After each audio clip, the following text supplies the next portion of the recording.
இந்து தமிழ் நேயர்களுக்கு வணக்கம். So long weekend வருது அப்படிங்கிறதுனால நிறைய படங்கள் அடுத்தடுத்து ரிலீஸ் ஆக இருக்கு. ஸோ இன்னைக்கு நம்ம டூரிஸ்ட் ஃபேமிலியோட ரிவ்யூ தான் பார்க்க இருக்கோம். ஸோ இந்த படத்துடைய ஷோ நமக்கு கொஞ்சம் எக்ஸ்க்ளூசிவாக ப்ரீமியர் பண்ணியிருக்காங்க அப்படிங்கிறதுனால இந்த படத்துடைய ரிவ்யூ ஃபர்ஸ்ட் நம்ம பார்க்கலாம்.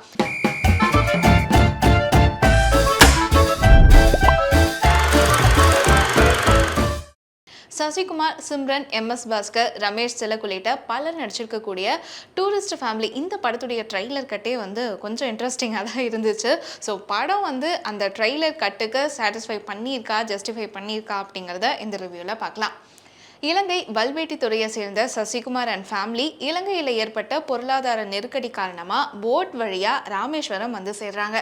இங்கே வந்ததுக்கு அப்புறமா அவங்களுடைய லைஃப் எப்படி இருக்கு, அவங்கள சுற்றி இருக்கிற மக்கள் அவங்கள எப்படி நடத்துகிறாங்க, சசிகுமார் அண்ட் ஃபேமிலி சுற்றி இருக்கிறவங்க வாழ்க்கையில் என்ன மாதிரியான மாற்றத்தை ஏற்படுத்துகிறாங்க, இதுதான் டூரிஸ்ட் ஃபேமிலி படத்துடைய சிம்பிளான கதை அப்படின்னு சொல்லலாம். கதை கேட்கும் போது ரொம்பவே சிம்பிளான ஒன்லைனாக உங்களுக்கு தோணலாம். ஆனால் இந்த மாதிரியான சிம்பிள் கதைகளை சலிப்பு தட்டாத ஸ்க்ரீன் பிளேவாக கொண்டு ஆடியன்ஸை என்கேஜிங்காக வச்சுக்கிறது தான் சேலஞ்சிங்கான விஷயம்.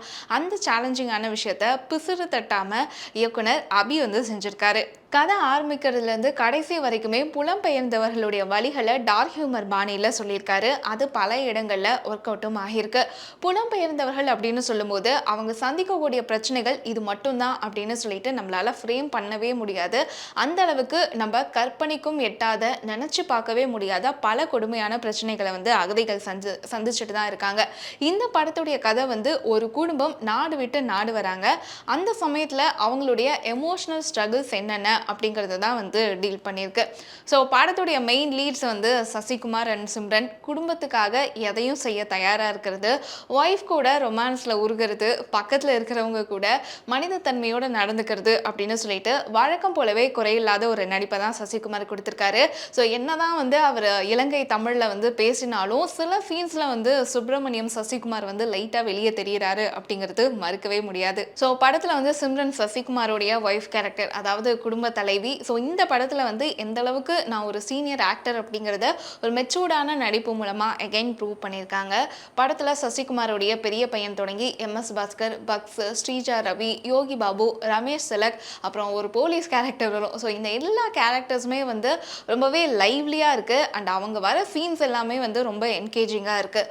பணம் அதிகம் இருக்கிற ஒருத்தர் இந்த சொசைட்டி எப்படி பார்க்குது, எப்படி ஜட்ஜ் பண்ணுது, காதல் திருமணம் செஞ்சுக்கிட்ட ஒரு ஜோடி, ரமேஷ் திலக்குடைய கதை, சசிகுமார் ஃபேமிலி அவங்களுக்கே தெரியாமல் ஒரு பிரச்சனையில் எப்படி மாட்டுறாங்க, அவங்கள போலீஸ் துரத்துறது அப்படின்னு சொல்லிட்டு, இது மட்டும் இல்லாமல் காலனியில் எல்லாருக்குமே பிடிக்காத ஒரு குடிகார பையன் இருக்கான். ஸோ அவனுக்கு பின்னாடி இருக்கக்கூடிய ஸ்டோரி அப்படின்னு சொல்லிட்டு படத்தில் வர ஒவ்வொரு கேரக்டர்ஸுடைய ஸ்டோரியுமே மெயின் ஸ்டோரியோட மிங்கிள் ஆகிற விதம் அப்படிங்கிறது ஃபீல் குடாக இருக்குது. எந்த ஒரு இடத்துலையுமே இதெல்லாம் ஒரு வேணும்னே வலிஞ்சு திணிச்சிருக்காங்க அந்த மாதிரி எல்லாம் இல்லாமல் கரெக்டாக பிளெண்ட் ஆகிறது படத்துடைய பெரிய ப்ளஸ் அப்படின்னு சொல்லணும்.